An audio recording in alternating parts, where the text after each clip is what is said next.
Paano po pag nadapa ako? Sad-sad ang mukha. Paano po? Gagamitin mo pa ba ako? Baka iwan mo ako. Siyempre yung tanong ko, nagpe-pray ako eh. Mamayang konti, tulad din yun, natatakot din ako. Siyempre, madisqualify. Tama ba?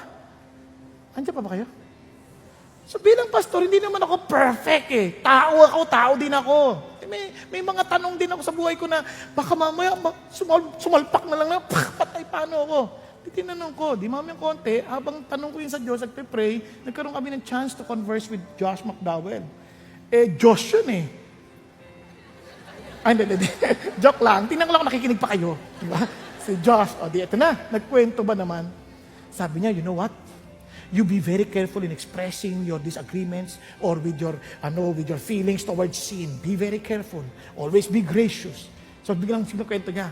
Sabi niya, one time my daughter approached me and said, Daddy, we talked about Jim Baker this morning and it took us about 2 to 3 hours in our conversation about his scandal, about his sin. Daddy, let me just ask you one question. Sabi niya, okay, ang pangalan ng anak niya, Kelly. Okay, Kelly, you can ask me your question. Dad, what if I come to you and tell you this? Dad, I'm pregnant. Out of wedlock, Talaga, galing sa school. Dad, buntis ako. Paano ka magre-react? Christian ka! Aminin ko sa inyo, nung una ko narinig yun, relax lang kayo. Buntis ka. Siyempre, pero hindi ko sinabi. Sa loob ko lang yun. Ano yun? Buntis. Pero ito na. Siyempre, kinig lang ako. Sabi niya, you know what I told my daughter? You know, anak, tatagalugin ko para shoot na shoot sa ating lahat. Kasi nasabi naman niya to sa English na eh. So sa atin na to. Anak, tandaan mo ito Tsaka hirap din ako. Kaya, okay? Ayoko na magkunwari. Atin lang to. Nga, anak, tatalikuran lahat ako ng mga tao because I've been teaching about family, parenting, and obviously they will turn their backs on me. Tatalikuran nila ako.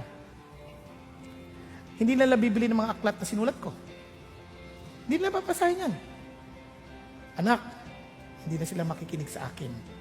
Every time there would be seminars that I would be the speaker, obviously they will no longer come.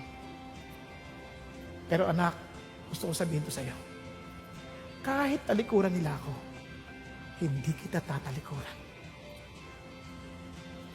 Aalalayan kita para makatayo ka ulit at itatawid kita sa finish line. Pagkarinig ko, sabi ng Diyos sa akin, if this evil father knows how to give good gifts to his children, how much more your heavenly Father who is holy, perfect. And God was just telling me, itatawid kita, anak, itatawid kita. No matter what, itatawid kita.